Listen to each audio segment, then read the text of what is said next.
सो hi friends, कैसे हो आप सभी लोग। स्वागत है आप सभी का हमारे यूट्यूब चैनल के ऊपर। और आज के इस लेक्चर में हम देखने वाले हैं ट्रांसजेनिक एनिमल्स के बारे में। ट्रांसजेनिक एनिमल्स क्या होता है, चैप्टर नंबर 12 का ये सबसे इंपॉर्टेंट टॉपिक है।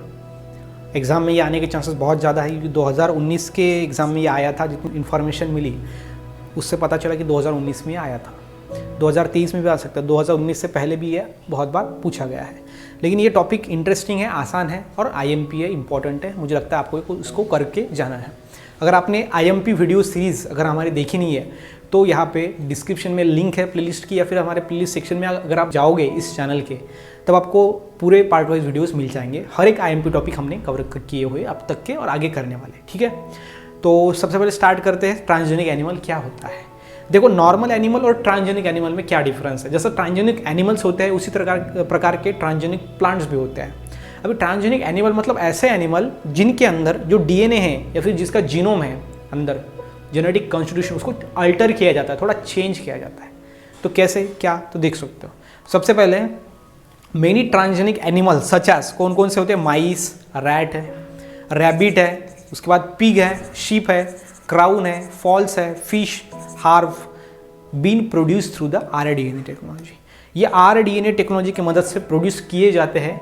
मतलब कि इसको बनाया जाता है लैबोरेटरी में नहीं, वो पहले ही नेचुरली होते हैं। लेकिन हम क्या करते हैं, आर्टिफिशियली उनके अंदर कुछ चेंजेस लाते हैं, उनके जीनोम के अंदर, उनके DNA के अंदर कुछ चेंजेस लाते हैं और उसके बाद वो जो एनिमल होते हैं वो एनिमल नहीं रहते, वो बन जाते हैं transgenic animals. Okay, so transgenic animals की डेफिनेशन क्या बोलेंगे। अगर एक बार के लिए पूछा गया what is mean by transgenic animals, तो क्या लिखोगे एग्जाम के अंदर।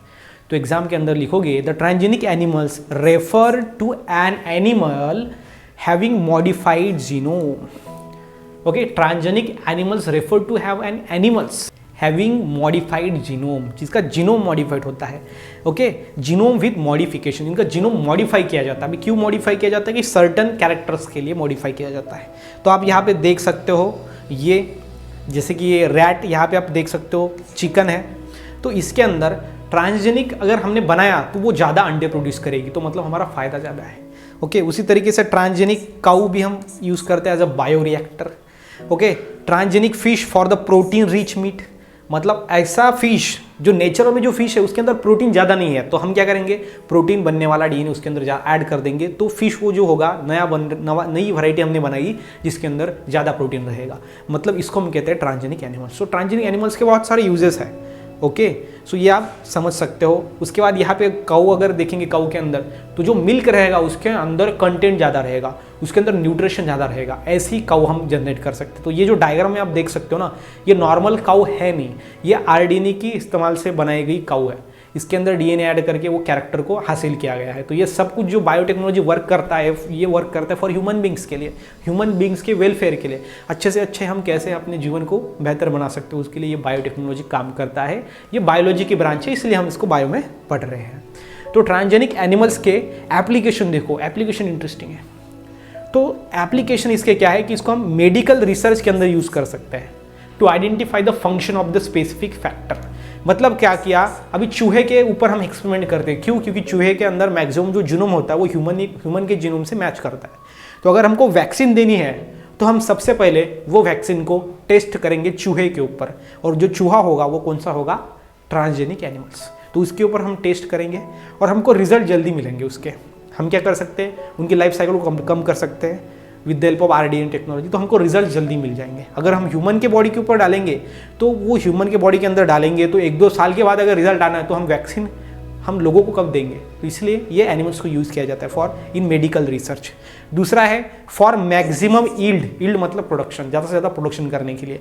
नॉर्मल जो यहाँ पे हम बोल सकते हैं चिकन होता है, फिर हेन होती है, तो वो क्या करता है, वो कम अंडे देती है। लेकिन अगर हमने ये वैरायटी अगर बनाई rDNA टेक्नोलॉजी से तो मैक्सिमम वो अंडे देगी। दैट मीन्स प्रोडक्शन ज़्यादा होगा, हमको फ़ायदा ज़्यादा होगा। ओके, इन बायोटेक्नोलॉजी आल्सो, इसका इस्तेमाल बायोटेक्नोलॉजी के अंदर भी किया जाता है।